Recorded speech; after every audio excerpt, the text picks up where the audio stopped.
네, 안녕하세요 여러분. AI캠입니다. 오늘 슬기로운 주식 강의 6월 1일이고요.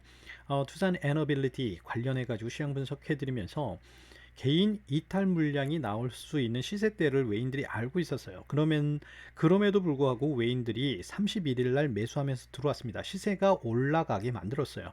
매수가 들어왔다는 거 외인 쪽에서는요, 명확한 의도와 목적이 있다. 그런데 그렇게 샀다는 것은요, 뭐 짧게 가든 길게 가든 외인 입장에서는 수익 보고 나갈 수 있다는 것에 베팅을 둔 것이죠. 그 관련해서는 두산 에너빌리티 관련해 가지고 자회사들, 뭐 두산 바콕인가요? 거기에서부터 메카텍 관련해 가지고 이제 매각 소식이 나오기 시작을 했어요. 그런데 그게 무엇이냐? SMR 관련된 투자나 그 밖에 이제 더 큰 수익을 창출할 수 있는 곳에 대한 투자로 이어질 가능성이 농후해 보이죠. 그러다 보니까 외인 입장에서는 바이든 정부와의 방향성도 비슷하고 거의 맞죠. 일치하죠. 거기다가 유럽에서도 신재생 에너지뿐만 아니라 기존에 있었던 뭐 자원이나 에너지 관련해 가지고 원전에 초점을 맞추고 가고 있기 때문에 어느 정도의 매수세가 붙을 수 있다는 것에 외인들이 베팅을 하고 들어오는 거죠. 우리나라에서 지금 한국장에서 외인들이 거의 매도 치는 경우가 많은데 이제 조금씩 매수하는 경향성으로 돌아설 수도 있겠다 하는 생각을 하게 됩니다. 그 관련된 내용으로 한번 진행을 해보려고 하는데요. 제 영상은 저의 개인적인 해설 분석이니까요. 가볍게 참고해 주시고 투자의 책임 본인에게 있으시기 때문에 아주 신중하게 투자에 접근하시기 바라겠습니다. 전체적인 시황을 말씀드리면 외인들이 굉장히 많이 팔아서요. 5월 6일부터요. 그런데 그때 떨어지니까 잡았는데 상대적으로 고점이 돼 버렸어요. 자, 요 구간에서 개인들이 다 잡았단 말이죠. 그리고 더 큰 하락이 나오니까 자, 개인들은 손실을 보면서 13일, 16일, 17일 날 던졌어요. 여기서 너무 쭉 떨어지니까 135만 주 던졌는데 이것을 외인들이 다 받았어요. 근데 상대적으로 봤을 때 저점이네요. 자, 여기 구간 봤을 때에 지금 시세 때 봤을 때에 최저점에서 매수가 굉장히 많이 들어왔습니다. 168만 주 떨어지면서 잡았고요. 살짝 올라가니까 39만 주, 여기서 64만 주 샀어요. 그럼에도 불구하고 저점 때 잘 잡아놨죠. 이 물량 가지고 외인들이 뭘 하나 봤더니 올린 다음에 일부 차익 실현해요. 또 올린 다음에 일부 차익 실현해요. 다시금 샀는데 차익 실현하고 나가는 게 굉장히 적어요. 잉여 물량을 굉장히 많이 두고 가는 거죠. 얘네들 입장에서는 여기를 포인트로 해가지고 저점 공략하면서 장기로 가도 최대 수익이 나오는 거, 개인보다 기관보다도 굉장히 유리한 포지션에서 들어왔기 때문에 가장 큰 수익을 낼 수 있고 단타치기도 유리해요. 왜냐하면 저점에 잡아놓은 물량이 있기 때문에 상대적으로 개인과 뭐 기관과 비슷하게 들어왔어도 평단 낮추기 하면서 저점에 잡아놓은 물량으로 내 수익 내고 나가버릴 수가 있다는 거예요. 그러니까 너무 유리한 두 가지 방향성을 다 잡고 가더라는 거죠. 근데 특징은 뭐냐면 산 것보다 단기 차익 적게 조금 나가고요. 사고 전체적으로 봤을 때 기존 물량에 비해서 여기서도 남아있는 물량이 많기 때문에 61만 주 많지만 실질적으로 다 나간 게 아닙니다. 또 많이 사고 적게 나가고 또 사고 들어왔어요. 그런데 여러분 생각해 보시면요. 외인 입장에서는 지금 개인들이 이 구간에 물려 있었다고 했잖아요. 이 구간대를 돌파하거나 이 박스권으로 들어와서 들어오게 되면 개인들은요. 여기서 이제 물려 계셨던 분들은 이 구간에서 수익 내시면서 나가실 수가 있어요. 약 익절이라든지 아니면 손실 최소화 시키면서 나 너무 힘들었어 하면서 이탈할 수 있는 물량이 나올 수 있었어요. 근데 그게 167만 5,860주 나오고 있어요. 그걸 알면서도 유리한 포지션을 잡고 있었던 외인들이 또 사고 들어왔네요. 상당히 주수를 현격하게 늘리면서 거기에다가 개인 물량 이탈할 수도 있는 가능성을 알면서도 상승세 들어 올리면서 들어왔다는 거죠. 그러다 보니까 일봉의 흐름이 찍어 누르고 흐르다가 지속적으로 매수세 살금살금 붙고 결과적으로는 조근조근 올려가는, 그런데 결과적으로 봤을 때는 외인들의 매수 물량이 상당히 많아져 가지고 굉장히 유리한 포지션을 잡고 가고, 이러한 흐름에서 긴 상승세 장대 양봉 나와버리면 최고의 수익은 또 외인 쪽으로 몰려가게 되는 어이없는 상황. 그런데 너무나 영리하게 외인들이 운영을 하고 있습니다. 이런 상황에서 아까 말씀드렸었죠.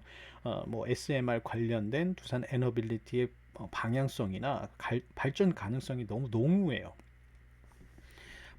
숏 단타라는 게 아니라 여기서부터 이제 저점을 잡아놓고 장기적으로 가치 투자를 해도 외인들이 또 유리한 자리를 딱 잡고 가는데, 힘들었었던 개인 물량들은 이탈하면서 나가버리더라는 거죠. 그런데 버티기가 쉽지는 않았어요. 쭉쭉 떨어지고, 자, 여기까지 가면 가슴이 철렁철렁 내려앉거든요. 그걸 버티고 있다가 개인들 어느 정도 상승세가 나오니까 이탈하는 물량이 나왔는데 조금 아쉽기는 합니다만 어쩔 수가 없어요. 지금 여기서 나오는 167만 주 어디입니까? 여기죠. 이쪽에서 물려 있었던 물량들이 어느 정도 자 이제 나오기 시작을 하는 거라고 보여집니다. 이 초록색 박스권이었었던 거죠. 자, 그럼에도 불구하고 좋은 방향성과 함께 개인들은 이탈 후에 적정가가 되면 다시금 들어오겠다. 굉장히 가벼운 포지션으로 다시 운영하겠다. 그런데 외인들은 굉장히 많은 주수를 이렇게 확보하고 간다는 차원에서 얘네들이 이렇게 샀다는 건요, 상승의 베팅을 두고 가는 거죠. 시세가 오를 수 있다의 흐름을 보고 가는 것이라고 보여집니다. 자, 5월 31일 날 보시면요, 외인들이 장 초반부터 사요. 14만 4천 주, 20만 9천 주, 자, 63만 6천 주, 92만 주, 좀 팔았다가 다시 많이 흡수하고 들어왔어요. 자, 개인 물량 구간에서요, 개인이 물린 구간에서 이탈에 대한 가능성 익히 알고 있어요.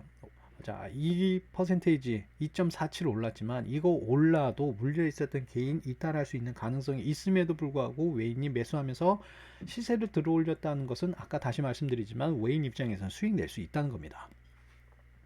사고 들어오면서도 안 사도 돼요. 저점에 잡아 있는 물량이 있기 때문에 시세 올라가면 그 물량 팔아버리면서 나가도 되는데 그건 아니라는 거죠. 더 샀어요. 이것도 사고 들어온 것도 164만 9천 주도 수익 보고 나갈 거야 라는 심산인 거죠. 자, 개인 일단 차익 실현 후에 지속 상승세라면 언제든지 다시 매수가 가능하다. 돈을 현금 보유하고 있기 때문에 그건 거죠. 그런데 전체적으로 봤을 때 일단 조금이라도 올라가면 탈출을 한 다음에 시세나 아니면 흐름 보고 다시금 포지셔닝하고 들어오겠다라는 움직임으로 보여집니다. 기관들 어마어마하게 들어오는 물량은 아닌데 슬금슬금 얘네들도 슬쩍슬쩍 움직이기 시작을 하죠. 그런데 외인들의 이러한 오늘이 아니라 5월 31일 날 지속적인 매수세가 중요한 의미가 뭐냐면요. 자, 여기 보시면 얘네들이 절대 장중에 도움을 안 줬어요. 30일 날도 사는 척 하다 많이 팔고요. 그러다가 장 후반에만 샀어요. 그러니까 장중에는 대부분 파는 쪽으로 가서 시세가 올라가지 못하도록 누르는 방향성으로 가는 경향이 있었단 말이죠. 27일도 보시면 장중에는 팔아요. 자, 아침부터 팔아가지고 쭉 떨궈버렸었죠. 사는 듯 해서 장 후반에 훅 삽니다. 절대 장중에 많이 사버리면 쭉 올라가 버리잖아요. 그건 못 본다는 거죠. 얘네들이 이런 행태를 계속적으로 해왔어요. 장 후반부에 산 거예요. 30날도 똑같아요. 마이너스 15만 7천 주지만 실질적으로 45만 주 찍히다가 매수하고 들어오는 거죠. 자, 이런 와중에 또 보시면 공매도 물량이요, 지금 슬금슬금 많아지고 있어요. 10%대 5월 30날 10%, 거기에다 31일 8.94, 절대 적은 물량이 아닙니다. 이 8.94, 10%라는 건요, 전체 거래량에서 무조건 떨구겠다 하면서 집중적으로 포화 던지면서 집중 매도 쳐버리는 공매도 수량이 이렇게 나왔다는 건 굉장히 많은 겁니다. 자, 그럼에도 불구하고 공매도 수량은 증가하고 많이 나왔고, 거기에다가 힘들었음에도 불구하고 매수세가 붙었다는 거예요. 시세가 올라갔고 했다는 것은 시세 자체적으로 봤을 때의 양봉으로 마무리됐다는 거요. 그러한 매도세를 주도하면서 들어 올려버렸다는 거예요. 매수세가요. 지금 장은 매수세가 있는 장입니다. 매도 우위장이 아니라 매도를 들어 올리면서 가는 매수세이기 때문에 이러한 힘만 잘 받아준다면, 실질적으로 저번에 말씀드렸던 게 저점 대비해서 줄을 살짝만 그어도 이게 그렇게 긍정적인 흐름은 아니었어요. 슬금슬금 내려가는 장이었단 말이죠. 이게 상승장이 아니라 자, 그런데 한 번의 흐름 전환으로 인해서 자, 보시면 올랐다가 내렸다가 올랐다가 이 흐름 결과적으로 지금 다시 패턴은 상승으로 전환될 수도 있겠구나 하는 흐름을 우리에게 보여주고 있어요. 이거는 제가 그냥 뭐 이야기식으로 말씀드리는 게 아니라 일봉이 상승 전환된 것을 보고 말씀을 드리는 겁니다. 이러한 지속적인 매도에도 불구하고 상승 전환됐어요. 일봉은요. 이 흐름 자체는 매수세가 붙고 있다는 것도 또 반증해 주는 거거든요. 자, 그렇기 때문에 이러한 흐름 안에서 주봉도 보시면 올랐다, 내렸다, 올랐다, 내렸다, 올랐다, 내렸다 하면서 여기서 지금 딱 보셔도 박스권을 형성을 했어요. 기존에 저점 대비라고 하면 더 떨어졌어야 되는데 그거를 방어하면서 여기서 매수세가 이 부분에서 계속 붙고 있다는 거예요. 자, 굉장히 긍정적이죠. 그런데 사실 떨어질 내용보다는 지금 두산 에너빌리티가 가지고 있는 재료들로 인해서 상승세가 붙어야 되는데 떨어지는 게 더 이상했던 거예요. 그런데 이러한 매도를 떨어지는 것을 주도했던 쪽이 있었죠. 무섭게 나왔던 외인 쪽에서의 매도세와 뿐만 아니라 공매도 같이 이루어지면서 희한하게 두산 에너빌리티에서는 외인들이 좋은 호재만 나오면 미친 듯이 팔았어요. 몇백만 주씩 던지면서요. 특히 SMR 관련된 소식 나오면요. 그 다음 날부터 몇백만 주씩 던져버린단 말이죠. 실적 호재 나오는 날에도 던졌어요. 어마어마하게요.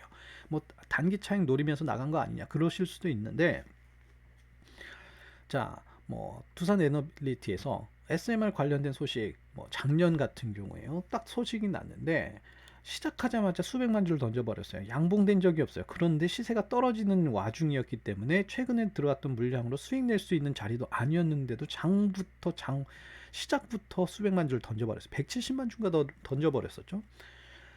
참 무서운 애들입니다. 그렇게 외인들이 했기 때문에 믿어지지가 않고 좋은 재료인데도 불구하고 두산 에너빌리티가 못 가고 있는 게 참 답답했었는데 지금은 약간씩 매수세가 붙고 있습니다.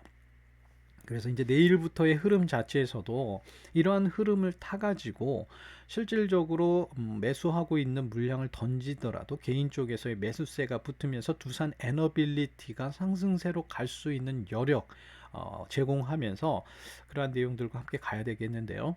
뭐 매각 소식들 그것이 기업적으로 봤을 때는 안 좋은 매각 소식이 아니라 더 발전성 있고 더 큰 매출 구조를 만들어 나가기 위한 다각화 한 차원이기 때문에 긍정적으로 시장이 평가를 한다면 매수세가 붙겠죠. 그런 흐름으로 내일장에서도 상승이 크게 이루어지기를 응원드리면서 오늘 영상은 마무리하도록 하겠습니다.